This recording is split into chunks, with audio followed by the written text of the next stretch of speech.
국민의힘 얘기부터 한번 본격적으로 바로 그러시죠. 들어가 보겠습니다. 네, 이게 지금 뭐 친한계 인사들을 대상으로 윤민호 윤리위원장이죠.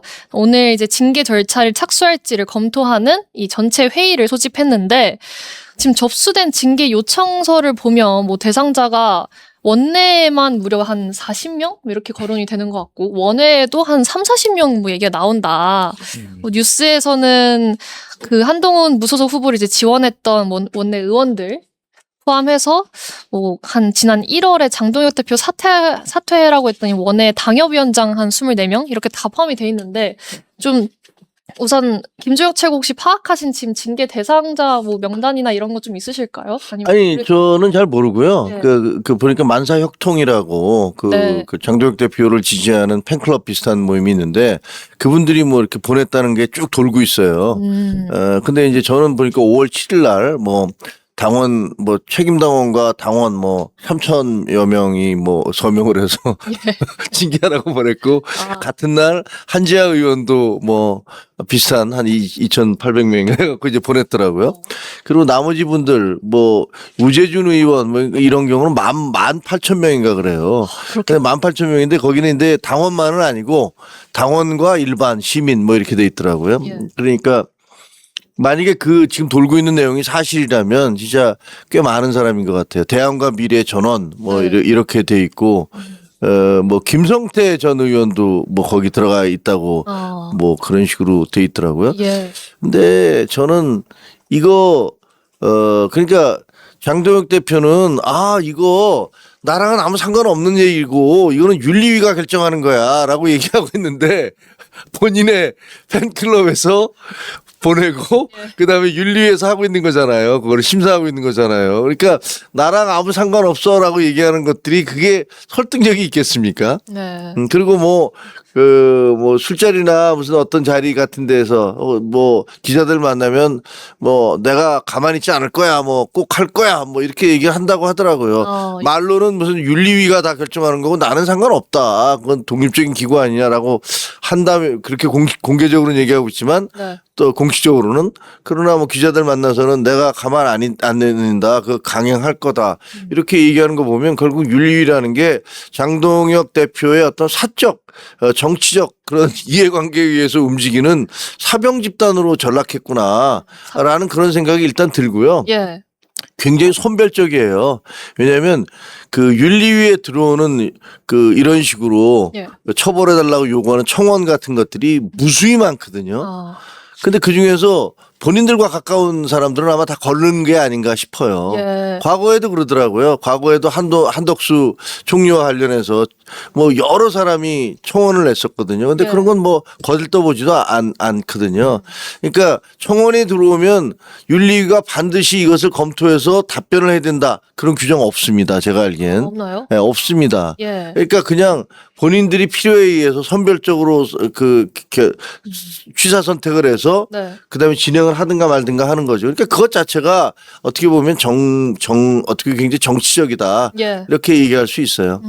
사실 이게 윤리위에 어떤 지금 제소가 들어왔는지가 다 공개되거나 그런 건 아니기 때문에 사실 뭐 장동혁 대표에 대한 것도 들어올 수도 있는 거고 근데 참 선별적으로 지금 얘기가 나오는 것 같은데 뭐 오늘 보도 보면 오세훈 시장 징계 요청서도 지금 접수가 됐고 뭐 조경태 의원에 대한 내용도 접수가 됐다고 하는데 좀 이런 징계 대상들 좀 어떻게 보고 계신지 평론가님은. 아니 뭐 김주혁 전 최고가 잘 말씀해 주셨는데 뭐 여러 명이 징계 요청을 했겠지만은 만사협통 장동혁 팬클럽 지지자 모임에서 징계 요청하고 그리고 장동혁 대표가 임명한 뭐지 이름이 윤민호? 네, 윤리위원장.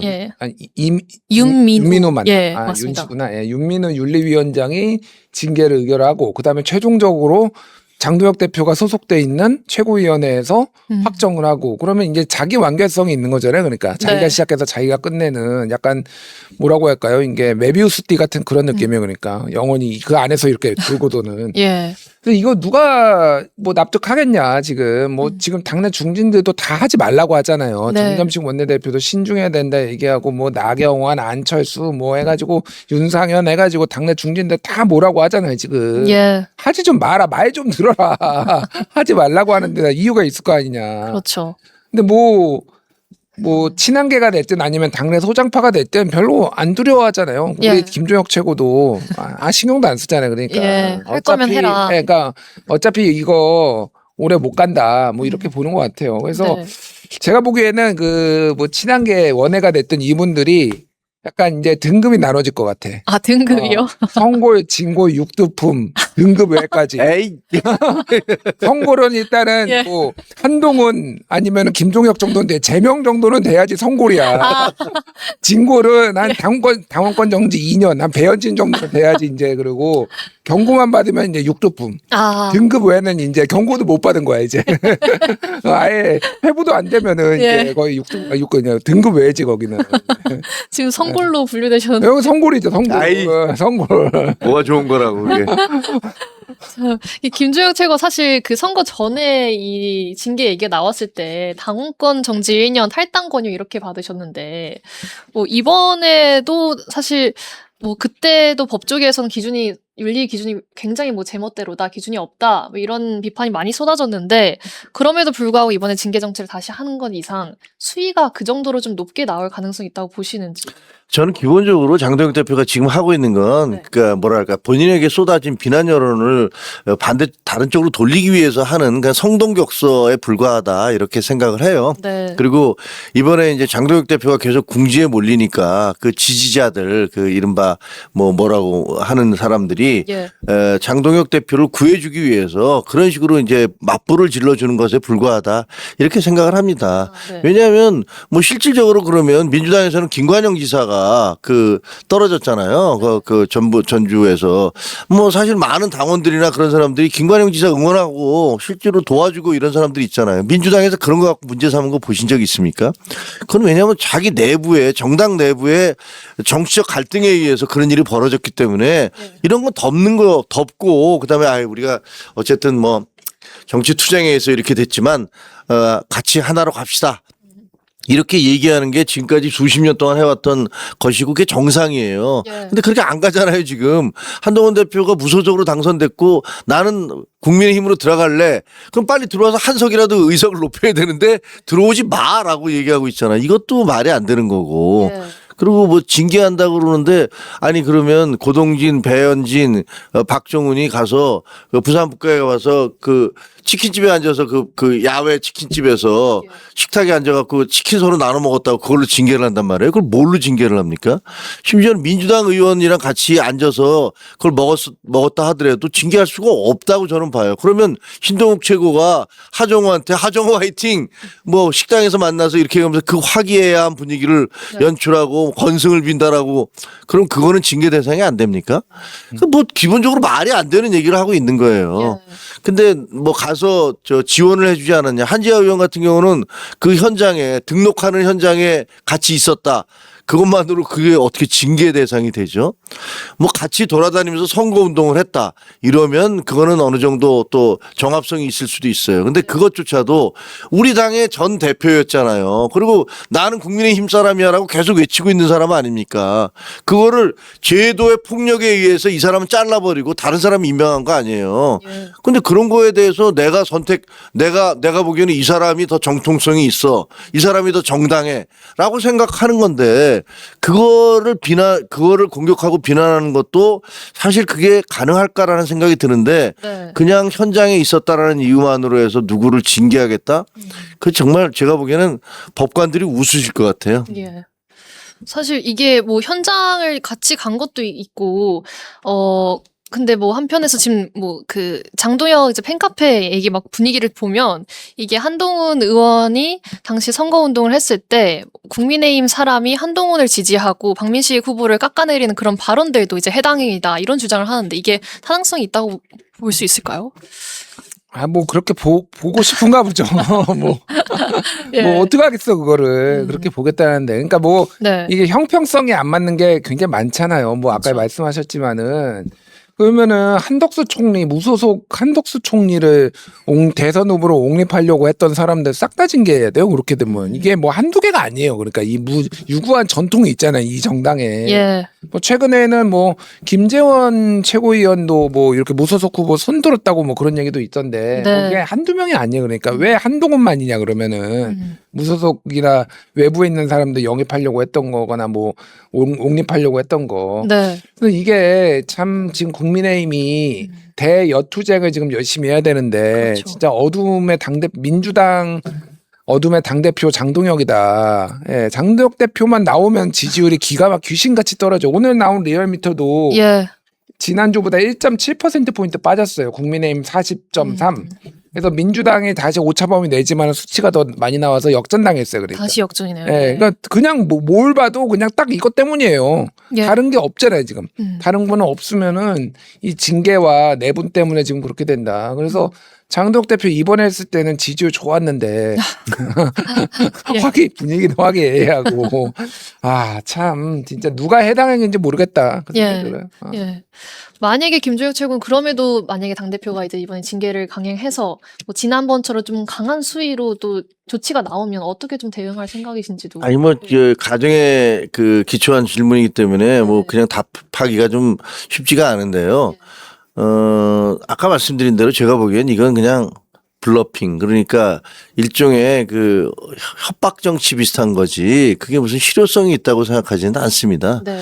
만약에 그런 식으로 의원들에 대해서 혹은 힘없는 원외 당협위원장들에 대해서 징계를 강행을 했는데 그게 이제 법적으로 또 법적 지금 무더기 네. 집단 소송이 들어가서 다 가처분이 인용이 된다면 그때는 진짜 당대표 물러나야 되거든요. 예. 말이 안 되잖아요. 자기 당에 있는 사람들 다 그렇게 무더기로 징계를 했는데 법원에서 다 그게 말이 안 된다고 해서 그걸 잘라버리면 네. 그 당대표가 무슨 자격이 있습니까? 당대표는 그 대통령이 자기를 반대하는 국민이든 자기를 찬성하는 국민이든 자기 국민을 보호할 의무가 있는 거예요. 예. 당대표도 마찬가지예요. 자기를 비판하는 당원이든 자기를 지지하는 당원이든 당원을 보호할 의무가 있어요. 근데 나를 반대하거나 비판하는 당원들은 전부 다 징계를 하겠다. 이거 무슨 김정은입니까 이게? 자유지의 총합. 자유주의 조합. 그래서 그런 식으로 밀어붙였다가 무더기로 가처분 인용을 당하면 그때야말로 네. 장동혁 대표 물러나라는 그런 아우성이 뭐 하늘을 찌를 겁니다. 그래서 바보가 아닌 이상 그렇게 못해요. 그렇게 할 수도 없어요. 예. 그러니까 지금 그냥 협박 정치하는 겁니다. 제가 보기에는. 그리고 이게 사실 당 안에서도 좀 그런 생각이 든다는 게 이게 말씀하신 것처럼 정점식 이제 원내대표도 의원 징계 신중해야 된다. 그리고 안철수 의원도 그런 얘기 비슷하게 했고 김기현 의원 이렇게 약간 중진들도 좀 나서서 이렇게 워워하는 그런 분위기인데 이게 전반적으로 당의 주류 세력들의 좀 기류 변화라고도 좀 확대로 해석할 수 있을까요? 아니 뭐 장동혁 대표에 대해서 좀 부정적으로 보시는 분들은 되게 많잖아요. 그렇죠. 사실은 예. 옛날 주류들도 장동혁 대표 체제로는 안 되겠다라는 생각인데 어떻게 하면은 조금 스무스하게 이제 퇴진을 시킬 것인가 뭐 정점식 원내대표도 뭐 그런 취지의 얘기를 지금 하는 거고. 네. 그래서 뭐 이거를 누가 납득을 하겠습니까? 뭐 누가 됐든 뭐 한동훈 개하고 가깝지 않더라도 뭐 예. 그 한동훈 개만 지금 징계하겠다는 것도 아니잖아요. 그렇죠. 뭐 오세훈 시장을 뭐 징계를 하는 이게 말이야 방구야 진짜. 그 뭐 오세훈 시장 징계 내용 자체가 너무 황당하던데 나는 이건 뭐, 무슨 내용인가요? 그 내용을 아니 뭐 예. 보니까 나도 뭐 이게 말이 되나? 오세훈 당대표 비판 이런 거 뭐 그런 거예요. 네. 그러니까 뭐냐면은 지방선거 투표용지 부족 사태의 직접적 당사자이면서 당선이면서도 재선거 요구에는 침묵하고 당대표가 필요하냐는 발언으로 당원이 선출한 당대표를 부정했다는 내용이 포함됐대. 지가 당선됐는데 왜 재선거를 해?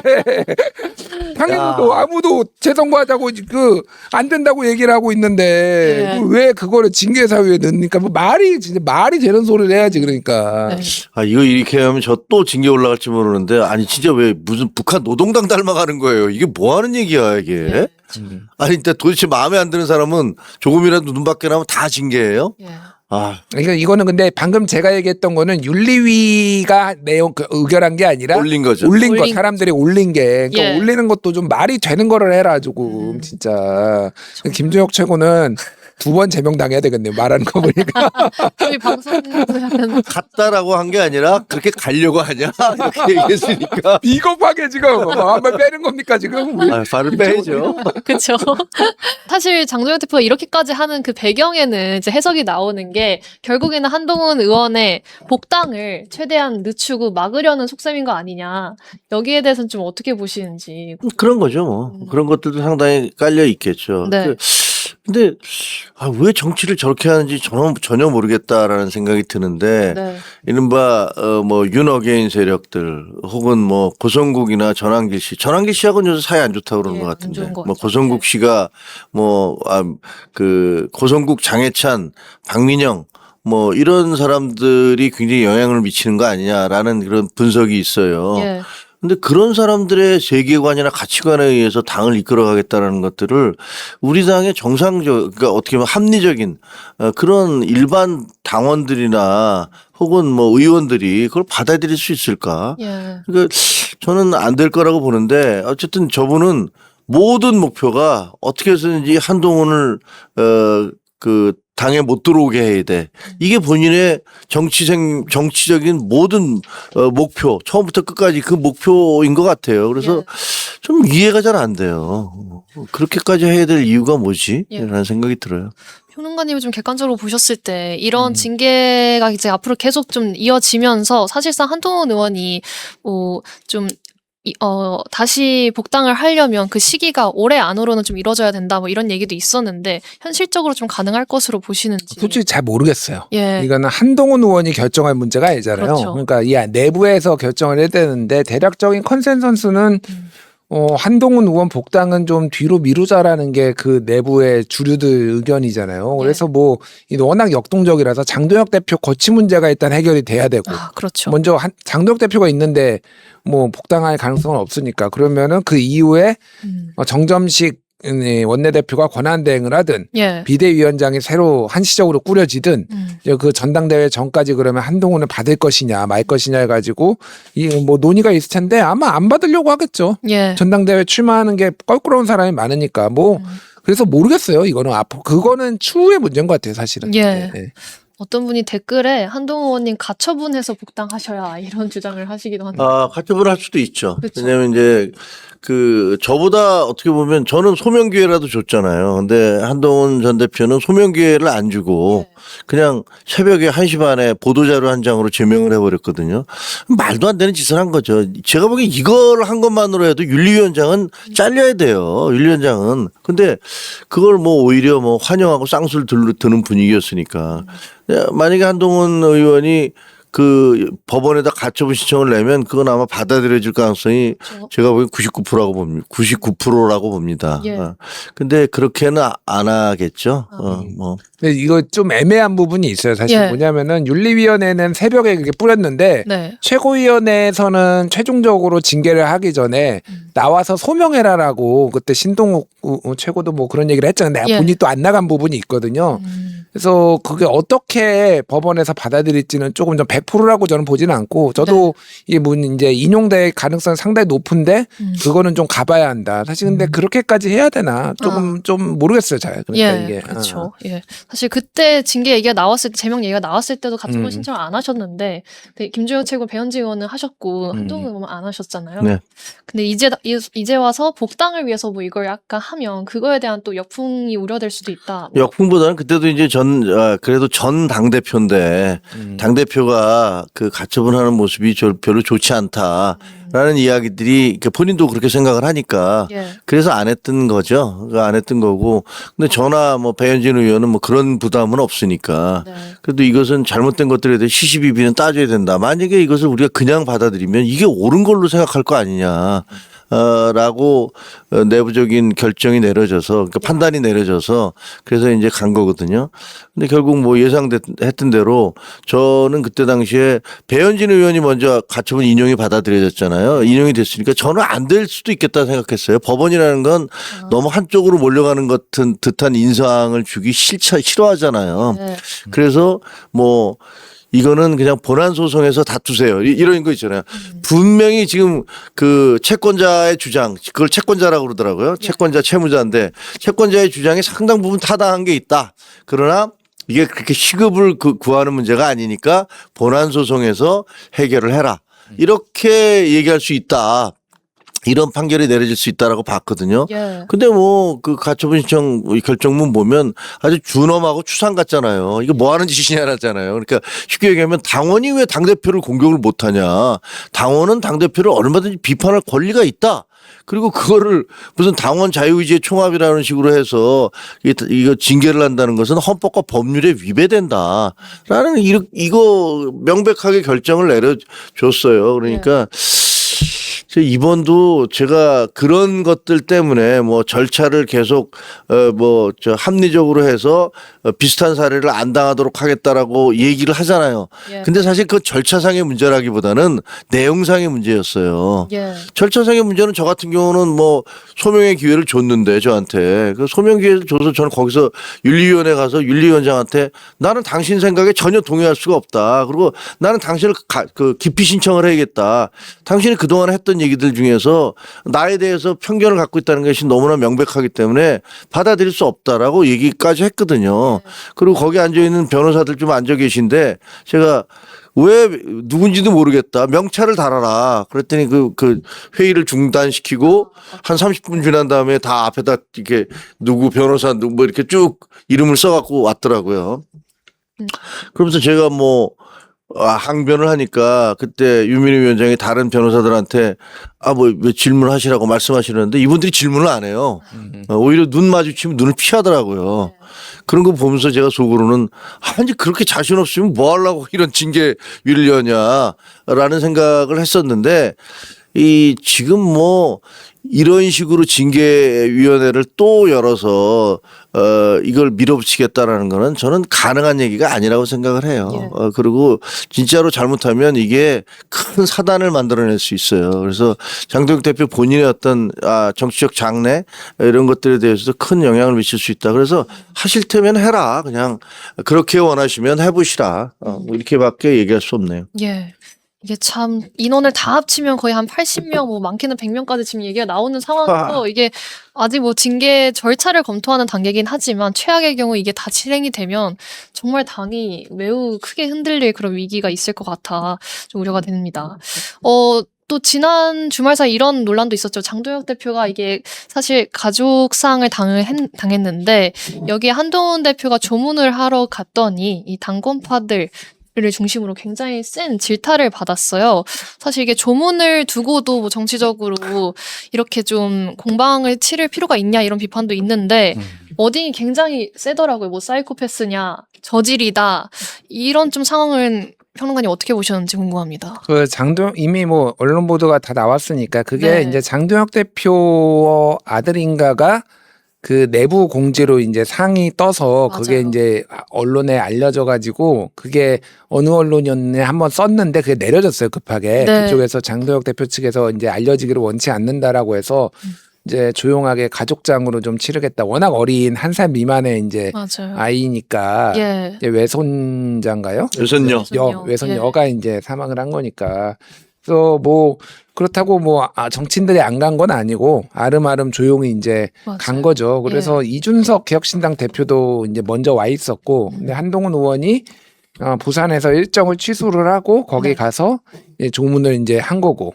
근데 이제 그 자리에서 뭐 소주도 한 잔 따라주고 뭐 그러면서 뭐 약간 셋이서 얘기를 했는데 네. 그거를 그쪽에서 이제 당 주류의 당권파 쪽에서 기사를 좀 내지 말아라 이런 얘기를 했다라고 그래요. 저도 이제 전에 들은 얘기니까. 예. 그런데 그거를 조선일보가 이제 썼고 네. 12시 51분에 이제 처음에 썼고 그러면서 다른 데들이 이제 나 쓰고 뭐 이런 상황이 된 거예요. 그러니까. 네. 그래서 뭐 조선일보는 판단을 했겠죠.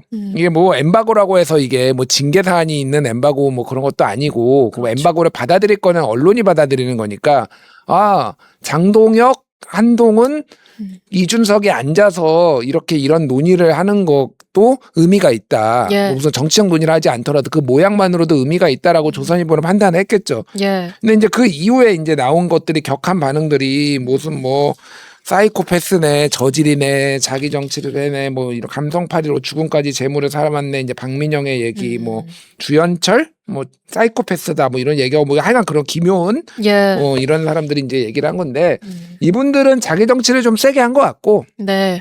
당권파 쪽에 이제 서 있으니까. 근데 그게 뭐 그렇게 욕 먹을 일인가? 그러니까 그냥 사실. 그 기사 하나로 끝나면 되는 거잖아요. 그렇죠. 근데 더 이거를 막 키워가지고 지금 이렇게 할 일인가 그게 네. 뭐 모르겠어요. 좀 불쾌할 수도 있죠. 예. 쟤는 왜 왔어? 근데 그냥 왔잖아요. 그러면 그냥 뭐 그냥 그러려는데 그럼 한동훈이 시켜서 그럼 조선일보가 기사를 썼겠습니까? 예. 조선일보는 조선일보의 판단대로 썼겠지. 네. 근데 이거를 그냥 받아들일 수가 없는 거야. 그러니까 이 상황을 너무 좀 뭐 장도혁 대표도 그렇고 옹졸하다. 예. 네, 그 생각이 들어요. 예. 김주혁 최고는 좀 어떻게 보셨는지. 너무 어처구니가 없어서. 예. 그러니까 이제 뭐 그 배경은 뭐 아까 좀 설명드린 대로 서울에 있다 부산에 내려갔는데 부산에 그날 그 미국 그 대사관 부산 행사가 있었는데 뭐 축사 저녁에 있었대요. 근데 이게 원래는 그 영화 그 장례식장에 오픈을 안 한다라고 그래서 다 안 갔던 거예요, 다. 네. 근데 그날 발인이라고 알려졌던 날에 그걸 이제 하루 미루면서 오픈을 했어요. 맞아요. 예. 그래서 뭐 기자들도 가고 정치인들도 가고 많이 가니까 한동훈 의원도 뭐 그 부산에서 있던 행사를 취소하고 아유 그럼 나도 가서 저 조문해야겠다라고 해서 그 수원으로 이제 올라온 거예요. 그래서 박정화 의원하고 같이 갔어요.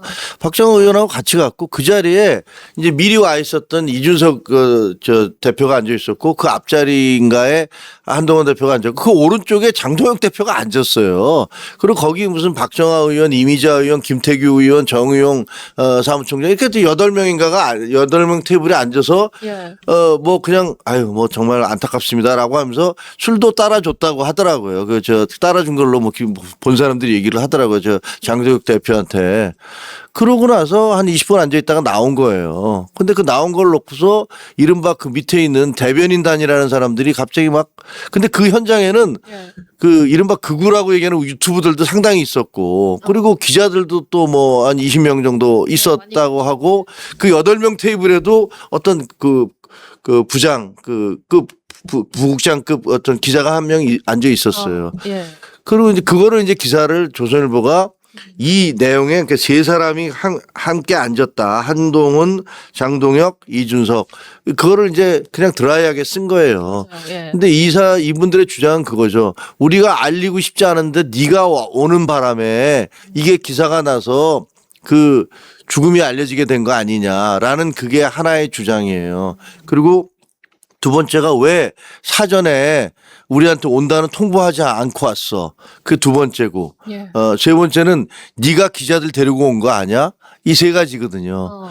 기자들 이미 갔을 때 한참 전부터 기자들이 와 있었는데 기자들을 데리고 갔다는 말이 그게 말이 되는 소리입니까? 그리고 어느 기자가 야, 이 기사 써줘 그럼 씁니까?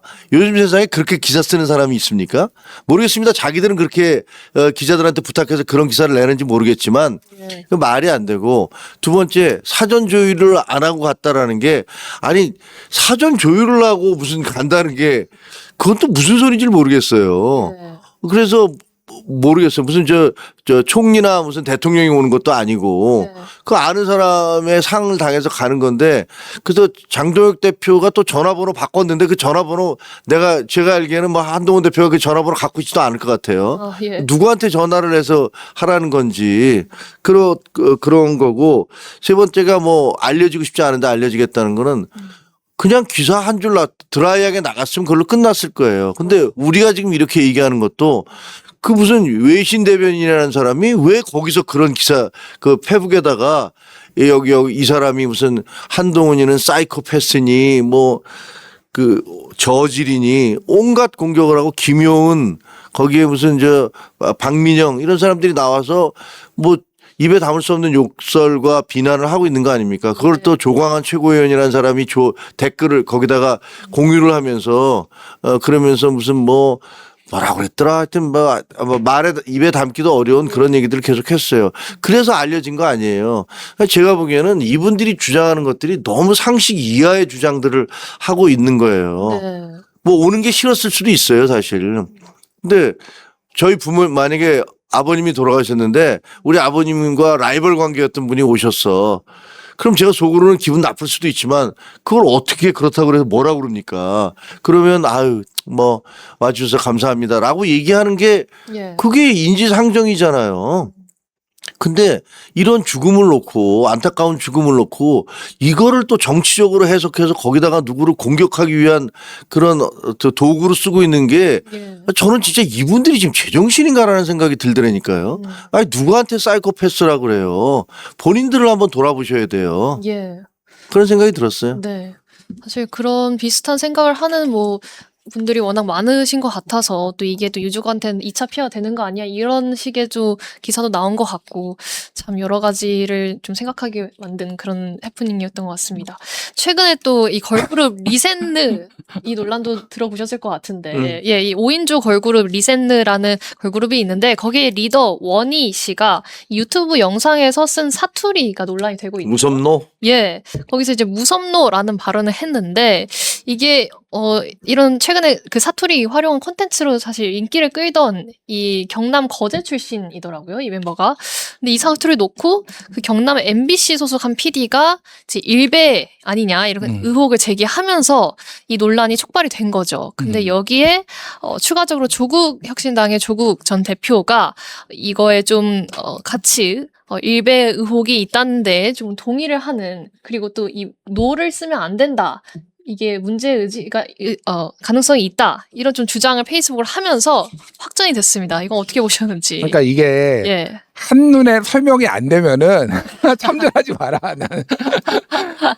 이게 나도 이게 그래서 예. 좀 찾아봤어요. 네네. 근데 이게 이 리센느의 이 멤버가 조롱의 의미로 쓴 걸로 전혀 보이지 않아요. 예. 그냥 말 습관일 수도 있고 네. 뭐 했나 뭐 이게 사실 좀 애매한 부분이 있어요. 그러니까 예전에 이제 이 노무현 조롱할 때 뭐 예. 여러 가지 표현들이 막 나왔거든요. 막 운지한다 뭐 이런 거. 운지천 예전에 최민식 씨가 바위에서 이렇게 뛰어내리는 걸 보고 이제 그거를 노무현 운지했다. 바위에서 뛰어내렸다. 뭐 이런 표현을 쓴다든지 막 별 표현들이 다 있는데 그걸 말끝마다 노를 붙이는 게 있어요. 근데 경상도 사투리에 노 붙이는 게 있으니까. 예. 근데 밥 먹었노? 사실은 이런 말은 잘 안 쓴대요. 예. 밥 묻나? 그렇지. 그렇죠. 그러니까 뭐 이게 억지로 막 갖다 쓰는 게 있는데 와 이거 왜 이렇게 무섭노 하는 게 이게 의도가 있나?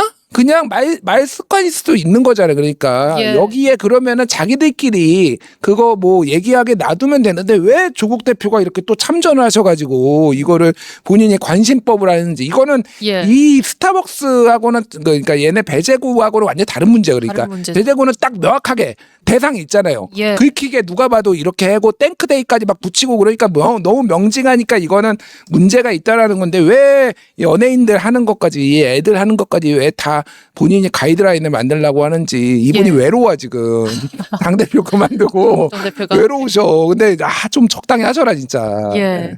참 이게 조국 대표가 올린 글을 제가 아까 잠깐 놓쳤는데 어떻게 말씀하셨냐면 많은 10대, 20대들이 일배가 아님에도 의문문에 노를 붙여 사용하고 있는 바 이 문제를 제기하는 것은 10대, 20대를 훈계하는 꼰대짓이라는 비겁한 주장이 있나 봅니다. 전혀 동의할 수 없습니다. 하면서 이 청년들도 의문문에 노를 붙여 사용하는 것이 잘못된 혐오 표현임을 알고 더 이상 사용하지 말아야 합니다. 이렇게 주장을 했습니다. 노가 노무현 전 대통령의 노를 상징한다는 거예요? 그렇게 놀이가 됐어요. 그게 한동안 옛날에. 예. 예. 근데 지금 노무현 대통령이 서거한 지도 무지하게 오래됐잖아요. 2009년. 네. 그럼 벌써 17년 뭐 이럴 정도인데 예. 지금까지도 그게 계속되고 있다는 주장인 거예요? 그것도 좀 이해가 잘 안 되는데 아니 근데 뭐 조국 씨는 뭐 조만대장경이라고 이 세상의 모든 것들에 대해서 다 한마디씩 안 하시면 예. 어디가 무슨 그 근질근질하신지 뭐 마음이 불편하신지 모르겠는데 아니 이렇게까지 몰고 가는 거는 진짜 좀 너무 이상한 것 같아요. 그러니까 예를 들면 북한에서는 아마 자유라는 단어를 쓰면 처벌받을 것 같아. 자유, 정권교체, 혁명, 자본주의 이런 단어 쓰면 절대 너 이거 완전 반동분자 새끼 하면서 이렇게 할 것 같아요. 예. 아니, 근데 우리는 자유 대한민국이잖아요. 아니, 대한민국에서 어떤 단어를 쓴데 그 단어 하나를 썼다고 거기다 노자를 붙었다고 해서 그걸 가지고서 너 이거는 뭐 그 우리 노무현 대통령에 대한 폄하야. 이렇게까지 몰고 가면 아이 글쎄 그 당사자들이 받아들이지도 않을 뿐더러 이건 예. 또 다른 무슨 전체주의적인 세계관인가 뭔가 잘 모르겠어요. 과거에 비슷한 일들이 있었죠. 메갈리안이라고 또 문재인 정부 때 네. 메갈리안이 무슨 손가락 무슨 뭐 그 그림이 있었는데 뭐 어디 그 어느 제품에 그런 그림이 있었다. 네. 근데 이게 무슨 뭐 메갈리안을 상징하는 거다. 뭐 이래서 남성 폄하다 이러면서 굉장히 공격을 받은 적이 있어요. 그때는 이제 일베 쪽에서 이걸 공격한 거지. 근데 이번에는 거꾸로 뭐 너 그렇게 얘기하는 거 보니까 너 일베야라고 이렇게 공격하고 있는 거잖아요. 네. 그때나 지금이나 제정신이 아닌 거예요. 그냥. 아니 뭘 그렇게까지 사람들에 대해서 그렇게까지 공격을 하고 그렇게까지 의미를 부여하면서 예. 혐오를 조장을 하냐고요. 그러니까 이거는 제가 보기에는 이렇게 얘기하는 것 자체가 정말 반성을 해. 이 지식인이라는 사람들이 앞장서서 예. 뭐 유시민 씨도 요새 무슨 뭐 온갖 얘기를 쏟아놓고 있잖아요. 그 이분도 마찬가지고. 이렇게 해서 사회를 조금 더 나은 사회로 만들어가는 게 아니라 어떻게 해서든지 사회를 좀 더 분열적이고 갈등하고 증오가 넘치는 예. 그런 세상으로 만들려는 건가? 그럼 그래서 이분들은 거기서 자기들의 어떤 명성을 얻고 그다음에 부를 누리고 그러는 건가? 그런 생각이 들어서 대단히 불쾌해요. 예. 참 이게 정치권에서 너무 조국 대표로 인해 화제이 너무 커졌는데, 예. 저희 여권 상으로 한 번 더 넘어가고 싶은 부분이 지난주에 이제 워크숍이 열렸었죠. 민주당 의원 워크숍이어서 160명 넘게 이제 모든 의원들이 참석을 했는데 여기 이제 뭐 강훈식 비서실장부터 해서 국무총리도 오셨고 또 정청래, 송영길, 김민석 이 3명의 당권 주자들도 한 자리에 모였습니다. 저희도 사진을 준비했는데 저도 이날 이제 취재하러 갔는데 이게 테이블이 다 상임위별로 앉은 자리였는데 저 세 분은 한 테이블에 맨 앞자리 이렇게 일부러 배치를 해놨더라고요. 그래서 세 분이 같이 있는 그림을 만들려는 연출이지 않았나 싶은데 나름 웃고는 있지만 언론에서도 다 뒤에서는 신경전이 펼쳐진 거 아니냐. 특히 아니나 다를까 오늘 김민석 총리가 저 3명 중에서 첫 번째로 출마 선언을 했는데 뭐 정청래 전 대표를 겨냥해서 자기 정치로 당의 혼선을 일으켰다. 뭐 이런 좀 직격을 하기도 했죠. 이 전당대회가 본격적으로 좀 다가오고 있는데 먼저 김철 평론가께서는 이 3명의 좀 판세는 어떻게 보고 계신지도 궁금해요. 예. 일단 제가 민주당 정치인들이 그나마 나은 점이 있다라면은 예. 서로 죽이듯이 싸우고 사이 안 좋아도 예. 카메라 앞에서는 친한 척해요. 문재인 이미지 아이고 좀 안아봅시다 그러고 이제 뭐 이렇게도 하고 예. 서로 밥도 좀 같이 보수는 같이 밥도 먹고 사진도 좀 잘 찍어봐라 좀. 장도혁 대표도 뭐 한동훈 좀 포옹 좀 하고 예. 피해 다니지 말고 뭐 이렇게 뭐 말씀을 드리고 네. 이 갔다 오셨잖아요. 네, 기자님 갔다 갔다 왔죠. 오셨잖아요. 예, 예. 그러니까 재밌는 게 많았던 것 같아요. 일단은 맞아요. 예. 여기 강훈식 실장이 이제 판세 얘기하기 전에 제3외계 얘기를 또 했더라고요. 네. 그래서 이제 토니 블레어 이제 영국 노동당에서 집권하기 위해 좌파 노선을 버리고 이제 약간의 중도 포용 예. 뭐 이런 것들을 했던 그거를 지금 얘기하고 싶었던 것 같은데 민주당은 일단 별로 좌파인 적이 별로 없다고 제가 보기에는. 그래요.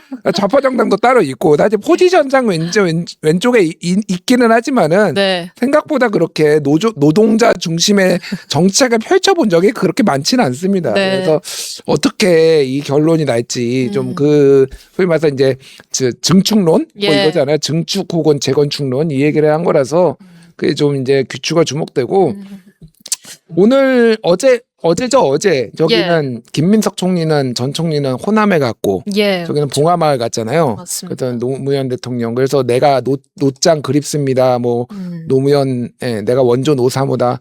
그래서 개파 정치 좀 덜 하려고 하는 것 같더니 다시 하는구나. 이 족보 정치. 그럼요. 예. 그러니까 뭐 불가피해요, 사실은. 약간은 할 수는 있는데 예. 김민석 총리는 광주에서 간 거는 어쨌든 여기에 권리당원이 제일 많으니까 간 것도 맞지만은 그렇죠. DJ가 발탁한 게 나다. 1996년에 먼저 김민석을 발탁하고 그다음에 2000년에 줄줄줄이 이제 운동권들을 다 그때 발탁을 했거든요. 예. 그래서 제일 먼저 발탁해서 당대표, 당 총재 비서실장을 했어요. 그러니까 내가 DJ의 적자다. 뭐 이런 것도 좀 얘기를 하고 싶었던 것 같고 예. 그쪽에서는 이제 노짱, 내가 노사모다 뭐 이런 얘기 하고 싶었던 것 같아요. 이제 그 정도 했으면 됐고 이제 좀 미래를 얘기했으면 좋겠다. 예. 사실 그날 현장에서 사실 좀 느꼈던 게 이 김민석 총리, 송영길 전 대표가 우선 먼저 도착을 했고 그때 이제 기자들이 많이 몰려 있었고 그 다음에 김민석 총리가 들어왔을 때 한 테이블 한 테이블 다 돌아다니면서 악수를 이렇게 했습니다. 그리고 그 사이에 정청래 대표가 굉장히 조용히 들어와서 약간 좀 존재감이 많이 묻혔다 이런 얘기가 현장에서 많이 나왔었는데 요즘 또 여론조사 이런 결과 같은 거 보면 또 김민석 총리가 워낙 한 40%대, 정청래 대표가 20% 이렇게 나오는 거 봐서 조금 이렇게 판세가 많이 기울어진 거 아니냐 이런 좀 해석도 있는 것 같긴 한데 김지영 총관 어떻게 보고 계신지 오늘 아침에 이제 그 민주당 패널들 말씀이 네. 그 정청래 대표는 친문 그룹으로부터도 거리가 그러니까 이렇게 일종의 이렇게 참 거리감이라고 그러나 뭐라 그러나 이제 좀 그쪽에서 거리를 두려고 그런다. 정청래 대표하고 예. 그렇게 되면 뭐 친명으로부터도 그 버림받고 저 표현이 이상합니다. 네. 버림받고 친문으로부터도 내쳐지고 그러면 뭘로 버티지? 뭐 이런 생각은 좀 들어요. 근데 얘기가 그러다 보니까 내가 이렇게 탄압을 받고 있다라는 컨셉으로 가고 있다라는 게 이제 민주당 패널들의 주장이더라고요. 예. 그러니까 근데 만약에 그게 사실이라면 그분들이 얘기한 게 사실이라면 문재인 그룹에서도 저 사람 저렇게 계속하면 우리 너무 부담스러운데 이런 느낌을 받고 있다면 예. 그러면 얼마나 오래 버틸 수 있을까 뭐 그런 생각은 들어요. 그래서 어찌 보면 이게 좀 우리가 생각하지 못한 일들이 벌어질 수도 있겠다. 그런 느낌? 예. 생각하지 못한 일이면 뭐 등록을 안 할 수도 있죠 뭐. 뭐 예를 들어서 뭐 도저히 이게 안 되겠다. 예. 그리고 또 옆에서도 야 당신 안 하는 게 좋을 것 같아. 이게 당 너무 지금 심각한 상황으로 가고 있어.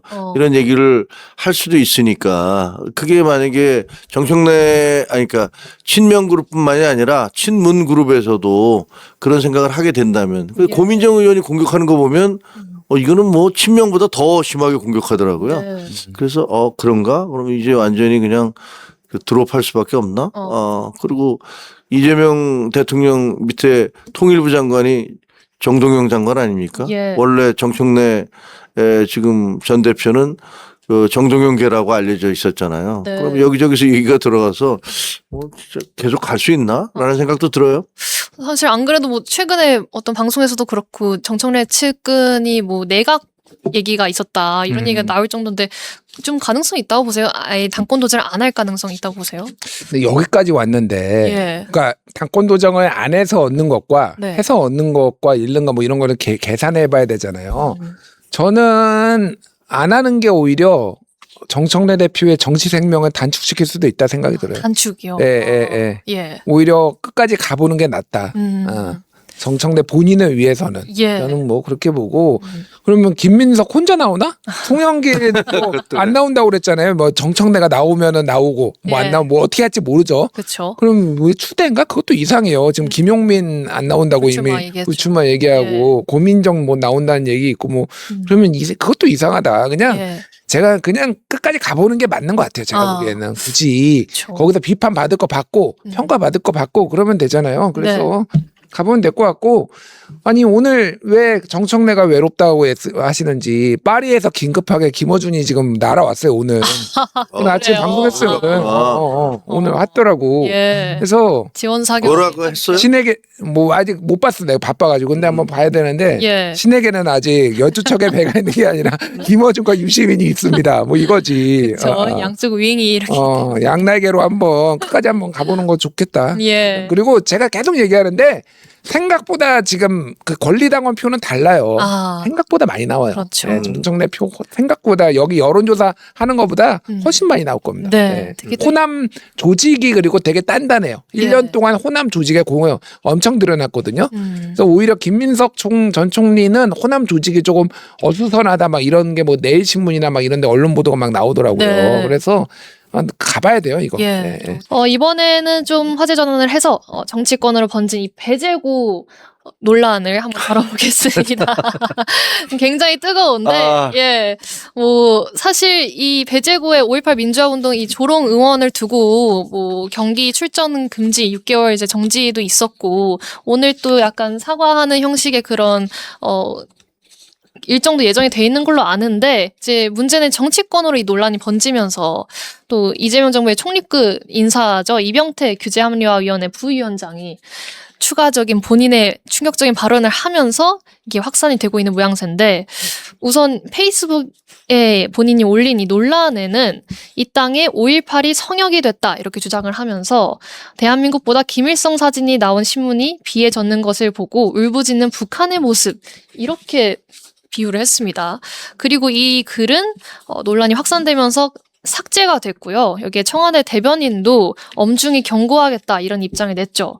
그 이후에 다시 부위원장이 한 번 더 방금 보여드린 이 페이스북 글을 올렸는데 핵심은 내 의견의 핵심은 표현의 자유다라고 재차 좀 강조하는 내용이었는데 이 논란 좀 평론가님 하실 말씀 많을 것 같습니다. 어떻게 보셨는지 궁금합니다.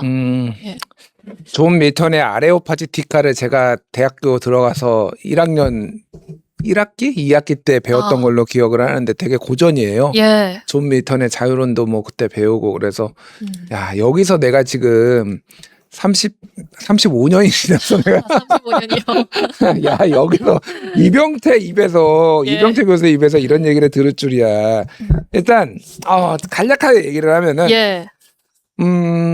존 스튜어트 밀 얘기를 했으니까 존 스튜어트 밀의 자유론 먼저 얘기했으니까 그걸 핵심을 얘기를 하자면은 예. 존 스튜어트 밀에서 자유론에서 얘기를 했던 게 사상의 자유와 표현의 자유가 보장되어야 된다. 남에게 해를 끼치지 않는 한도 내에서. 이게 핵심이에요. 그러니까. 네. 그러니까 내가 말을 했다라고 해서 사회나 국가가 나를 구속할 수 없다. 근데 그때 이제 저게 나왔을 때는 예. 그러니까 민주주의가 아니라 이제 군주가 있을 때요. 그러니까 군주가 있을 때니까 언제든지 일종의 독재 정권 같은 느낌인 거죠. 그러니까 그렇죠. 무소불위의 권력을 가지고 왕을 비판했다고 해서 귀족들을 비판했다고 해서 잡아가면 안 된다라는 거예요. 그러니까. 예. 근데 이제 이거는 대원칙이죠. 그래서 큰 원칙인데 말 조건을 붙었다시피 타인에게 해를 주지 않는 한. 네. 그러면 이제 말로 해를 주는 게 어떤 게 있느냐. 그러니까 웬만하면 없다라고 본 건데 사회가 훨씬 더 복잡해졌잖아요. 지금. 예. 그래서 여러 가지 규범들이 생긴 거잖아요.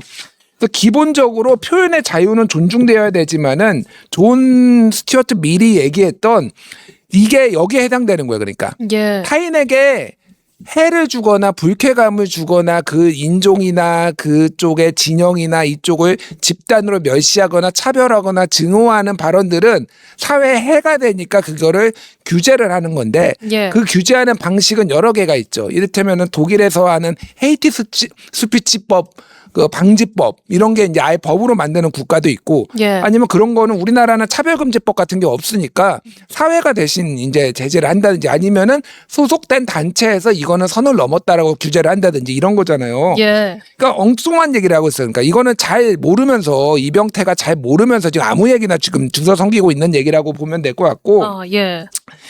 핵심은 이거예요. 제가 지금 힘들어 죽겠어. 맨날 이 얘기하느라고. 5.18이 핵심이 아니에요, 지금. 5.18이 핵심이 아니라, 예. 물론 이게 언론 보도가 더 많이 되고 지금 정치권도 다 뛰어들고 막 이런 게 이제 5.18이라서 더 확 점화가 된 거는 있는데, 기본적으로 예. 스포츠에서 특히 누구를 차별하거나 혐오하거나 조롱하면 안 돼요. 그렇죠. 예, 축구 뛰는데 상대방이 머리가 없어. 지단 보고, 야, 너 때문에 눈부셔서 경기 못 뛰겠어. 라고 하면 안 돼요. 그렇죠. 조롱하면 안 돼요. 예. 예를 들면 외국인 투수 보고 야 니네 고향으로 돌아가라 송금은 잘했냐 뭐 이렇게 하면 안 돼요. 5.18도 마찬가지예요. 스타벅스 가야지. 땡크데이. 이렇게 얘기하면 안 돼요. 그거를 집단적으로 하는 거니까. 남한테 피해를 주는 거니까 안 되는 게 첫 번째. 네. 게다가 스포츠에서는 이거에 더 엄격해요. 왜냐하면 스포츠맨십이 있고 이게 이제 만약에 이런 게 하나씩 허용이 되다 보면은 이 스포츠 자체가 존립이 안 되는 거예요. 그러니까 피파가 됐든 올림픽위원회가 됐든 못하게 하잖아요. 이번에 월드컵에서 예. 입을 가리고 말하는 것도 금지했어요. 예. 왜 그랬냐면은 그 선수 한 명이 동성애 혐오 발언을 입을 가리고 이렇게 얘기를 했는데 걸린 거야. 그래가지고 걔 6경기 출전 정지받고 아예 월드컵에 못 나왔어요. 그리고 그래요? 이번에 룰이 만들어진 거예요. 새로 입 가리면 무조건 퇴장이야. 너는 예. 무슨 말을 했든 하지 마. 그러니까 이게 이 스포츠가 유지되기 위한 컨센서스예요. 그러니까. 예. 그러니까 이거를 나라가 징계한 게 아니잖아요. 그러니까 그 협회 물론 그거 과하다 아니다라고 하는 논쟁을 벌일 수가 있지만은 예. 이거를 지금 표현의 자유를 갖다 대고 그럴 게 아니라고요. 그러니까 기본적으로 뭐가 됐든 대머리가 됐든 뭐 여성이 됐든 그런 거 하지 말라고. 그러니까 예. 인종이 됐든 그런 거 하지 말라고. 그게 이제 대원칙인 거예요. 그리고 이게 이제 징계가 과하냐 아니냐 가지고는 우리가 논쟁을 할 수 있는데 네. 기본적인 거는 이게 뭐냐면은 저는 교육하고 규제 그러니까 징계는 구분해야 된다라고 보는 게 예. 얘들이 교육을 못 받아서 그랬을 수도 있고 잘 몰라서 그랬을 수도 있는데 이렇게 강하게 처벌을 하는 규제를 하는 이유는 뭐냐면은 재발 방지예요. 이 예. 사람들의 재발 방지가 아니라 다른 사람들이 재발을 하는 이런 거를 하는 거를 예를 들면 2021년에 포츠머스 유소년 축구단에서 네. 잉글랜드 대표팀의 흑인 선수들 가지고 뒷담화를 깠어요. 얘네 메신저에서 얘 왜 이렇게 생겼어? 왜 이렇게 까맣게 생겨가지고 얘들 못 뛰는 것 같아라고 했다가 걸렸어. 예. 다 퇴출당했어요. 다. 니들은 스포츠를 할 자격이 없어. 왜 얘들을 했냐?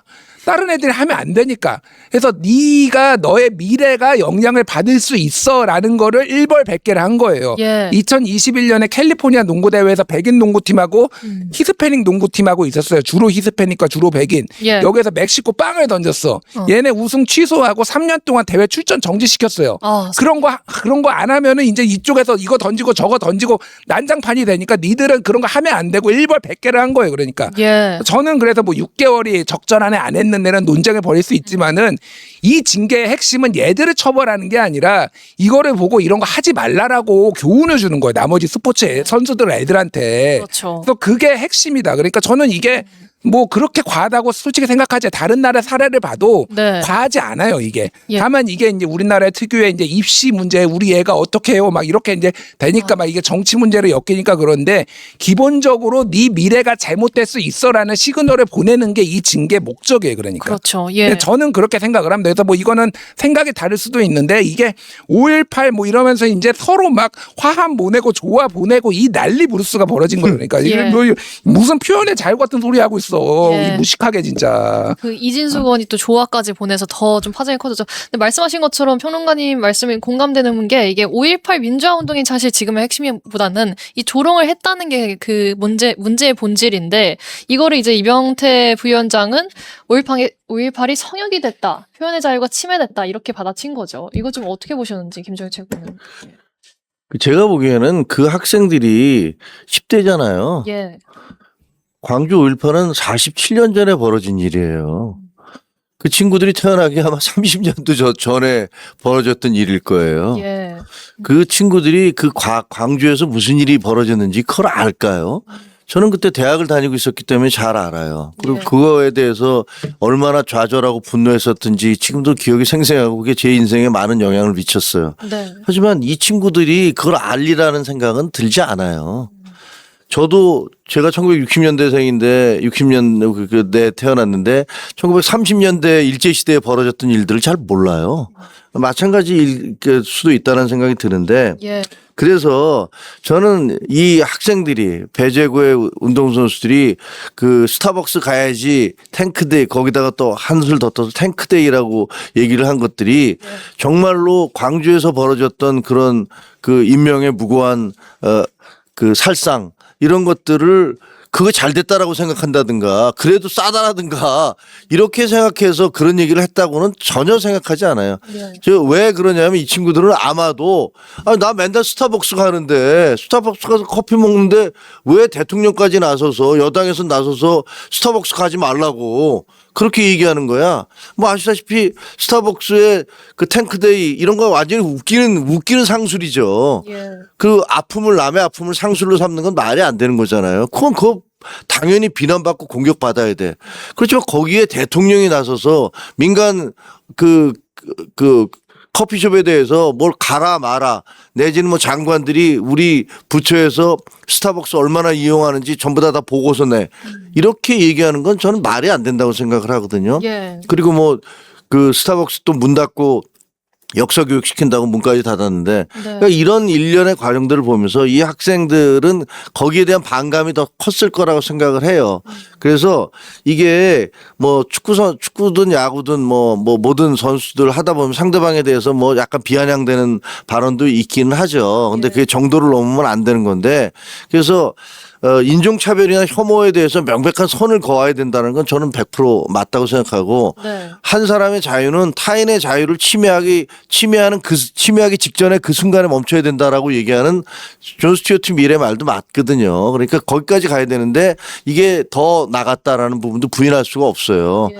그리고 광주 제1고등학교 학생들은 상당히 상처를 입었을 것 같아요. 그러니까 잘못된 거지. 그러면 근데 이거를 놓고서 여기다가 응원 화환을 보내고 예. 비난 조화를 보내고 그 사람들이 더 나쁜 사람들이에요. 제가 보기에는 이거는 그렇게 하면 안 되는 거거든요. 예. 제일 좋은 거는 이 학생들이 오늘 하듯이 내려가서 정말 미안하다 잘못했다 우리가 잘 몰랐다 이렇게 얘기를 하고 그다음에 그쪽에서 그래 알았어 니들 이제 그런 일 있으면 안 되지라고 이 사과를 하고 용서를 하고 화해를 하는 이런 과정을 거쳐야 이게 제대로 된 이게 뭐랄까 해결책이 되는 건데 예. 예를 들어서 이 선수들에 대해서 막 징계 일변도로 가면 아마 더 나쁜 생각을 할 수도 있어요. 예. 내 인생 그것 때문에 망가졌어. 이렇게 생각할 수도 있죠. 그렇죠.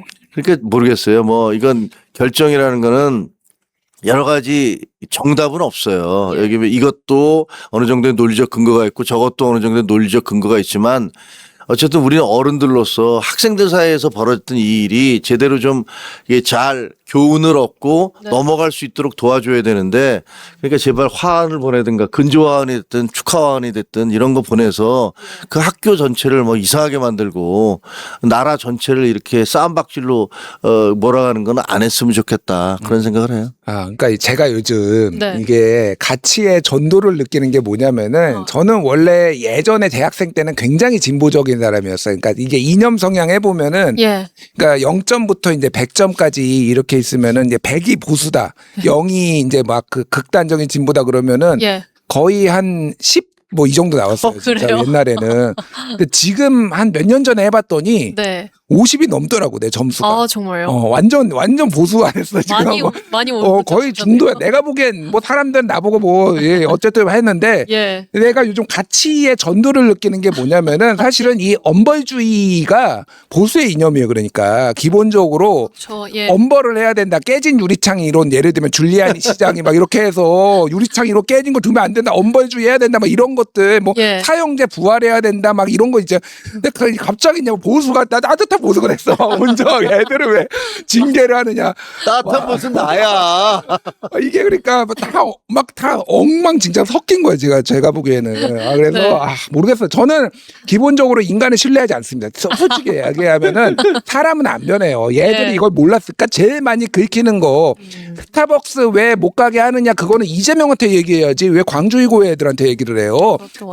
니들이 긁힐 거를 지금 찾은 거예요. 애들이. 예. 고3이면은 생애 지났으면 투표권도 있는 애들입니다. 솔직히 애들이 맞아요. 이거 아무것도 모른다고? 전 그렇게 보지 않아요. 근데 예. 훈육은 훈육대로 하고 근데 저는 다시 한번 얘기하지만 이거는 이런 게 못하도록 꼭 5.18 문제가 아니라 이런 거 전체적으로 못하게 하도록 하는 게 징계가 필요하다고 보고 예. 이병태 위원장의 말에 제가 동의하는 게 하나가 있어요. 어떤 건가요? 그러니까 광화문 광장에서도 김일성을 찬양할 자유가 필요하다. 예. 그 자유랑 6.25 전쟁 이제 그 참전 군인들 추도식에 가가지고 네. 김일성을 찬양합니다라고 하는 거하고 다른 거예요. 그러니까 예. 그거는 그 사람들 조롱하는 거잖아요. 이거는 지금 거기에 해당되는 거예요. 광장에서 외쳐 그냥 네가 네 자유의 인이 돼가지고 예. 이병태 위원장도 본인이 공직에 있으면은 이런 발언을 자제해야 돼요. 본인이 정하고 싶으면은 떼고 계급정 떼고 나와서 얼마나 논쟁 예. 벌이면 됩니다. 저랑 이때 토론 좀 했으면 좋겠어요, 진짜. 어설프게 이상한 얘기 좀 갖다 쓰는데 예. 깨고 떼고 해야지 이거를. 왜 공직 자기가 그거를 대표하는 것처럼 그렇게 합니까? 그거는 예의가 아니에요, 그러니까. 예. 그렇죠.